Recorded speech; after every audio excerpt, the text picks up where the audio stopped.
Olá, futuros acadêmicos, sejam bem-vindos à nossa sala. Eu sou o professor Mauro e nessa videoaula nós vamos dar uma introdução ao estudo de funções, beleza? Então, bora lá!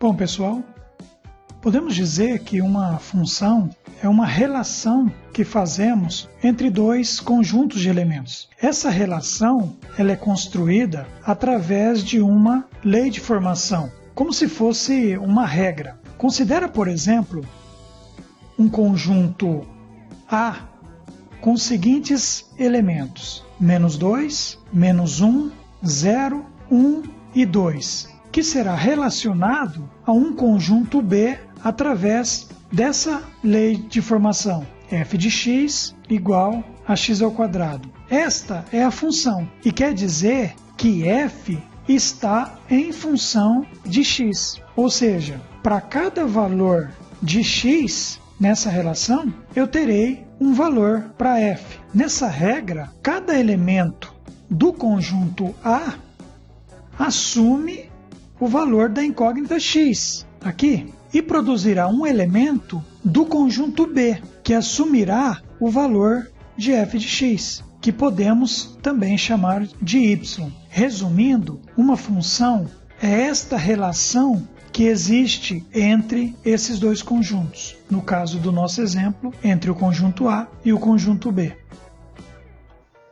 Para ficar mais claro, imagina se essa lei de formação fosse uma máquina por onde todos os elementos do conjunto A devessem passar. Então, como vemos na figura, x entra de um lado da máquina e é processado na lei de formação, x ao quadrado, e sai do outro lado da máquina como f de x, que também é o valor de y. Vamos ver o que acontece quando colocamos o -2 na máquina. Veja, ele é colocado no lugar de x na lei de formação, ficando -2 elevado ao quadrado, e sai da máquina como 4, uma vez que números negativos elevados a expoentes pares retornam resultados positivos. Então, como vemos, cada elemento que entra na máquina vai gerar um único elemento do outro lado. E esta é uma característica própria das funções. Encontrar o valor de x, então, se resume em substituir o valor de x na lei de formação, gerando então o valor de f. Se passarmos todos os elementos do conjunto A pela lei de formação, teremos os elementos do conjunto B. Como se vê na figura, os elementos gerados através da regra no conjunto B são os elementos 4, 1, 0, 1 e 4. Então, cada elemento do conjunto A gerou um elemento que faz parte agora do conjunto B. Podemos dizer que os elementos do conjunto B são o 0, o 1 e o 4. Uma vez que temos os elementos gerados pela lei de formação, nós podemos organizá-los em pares ordenados, que serão dados por x e por f de x. O x ele sempre vai ocupar a primeira posição e o f de x a segunda posição. No nosso exemplo, nós temos como pares ordenados os pares -2, 4, -1, 1, 0, 0, 1, 1 e 2, 4. A colocação de x e f de x em pares ordenados é fundamental para podermos representar essas coordenadas em forma de pontos em um plano cartesiano. As funções também podem ser representadas através do diagrama de flechas ou diagrama de Venn. Este diagrama consiste em organizar os elementos dos conjuntos A e B em dois balões. Lembrando que os elementos do conjunto A é representado por x e os elementos do conjunto B por f de x, que é a mesma coisa que y. Após colocarmos todos os elementos em seus respectivos balões, flechamos os elementos do conjunto B correspondente aos elementos do conjunto A. Assim, teremos a representação da função de A em B. Como vimos anteriormente, duas condições muito importantes devem ser verificadas para que essa relação de A em B seja uma função. A primeira condição é que cada elemento de A deve obrigatoriamente gerar um elemento em B. Por isso, não devem sobrar elementos no conjunto A que não fleche elementos no conjunto B. E a segunda condição é que os elementos de A devem gerar apenas um único elemento em B.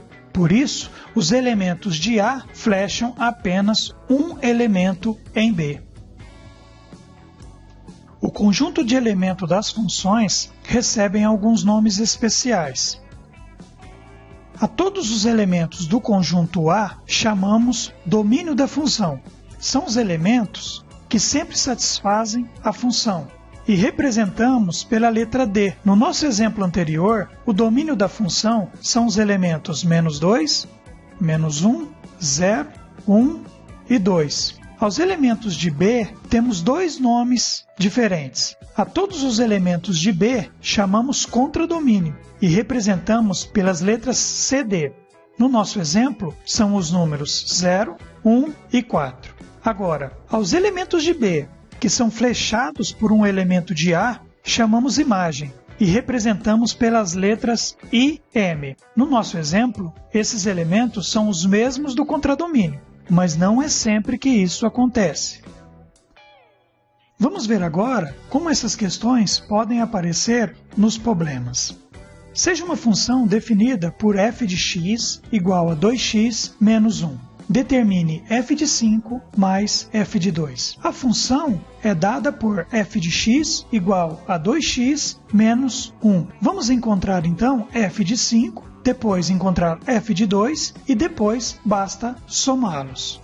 Veja que em f de 5 o x vale 5. Então, substituindo x igual a 5 na lei de formação, teremos que f de 5 é igual a 2 vezes 5 menos 1. Efetuando os cálculos, lembrando que sempre se opera a multiplicação primeiro, teremos que f de 5 é igual a 9. Aplicando o mesmo raciocínio para f de 2, teremos que f de 2 é igual a 2 vezes 2 menos 1, ou seja, f de 2 é igual a 3. Logo, a soma de f de 5 com f de 2 na função f de x igual a 2x menos 1 é 12, que é o que a gente queria saber. Vamos ver um outro tipo de problema. Um taxista cobra um valor fixo de R$ 4,80 mais 50 centavos por quilômetro rodado. Escreva a função que determina o valor de uma corrida e quanto que uma pessoa irá pagar por uma corrida de 20 km.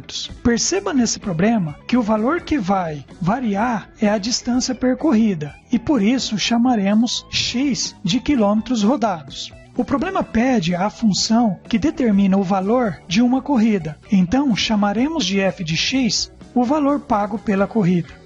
Veja que o taxista cobra um valor fixo de R$ 4,80, mais 50 centavos por quilômetro rodado. Então, podemos escrever a função como sendo f de x, que é o valor pago pela corrida, igual a R$ 4,80, que é um valor fixo a ser pago, mais 50 centavos a ser pago por quilômetro rodado, vezes x, que é a quantidade de quilômetros que a pessoa vai percorrer. Essa é, então, a nossa função para o problema. Agora, vamos calcular, através da função, quanto uma pessoa pagaria se percorresse 20 km.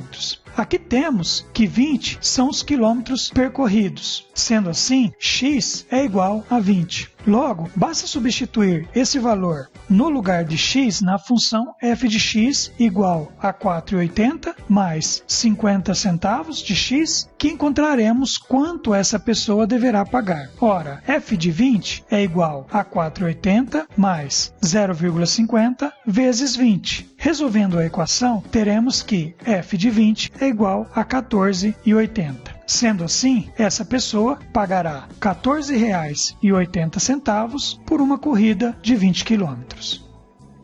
Nós ficamos por aqui. Assista ao vídeo quantas vezes for necessário. Deixe aí seus comentários e até a próxima videoaula.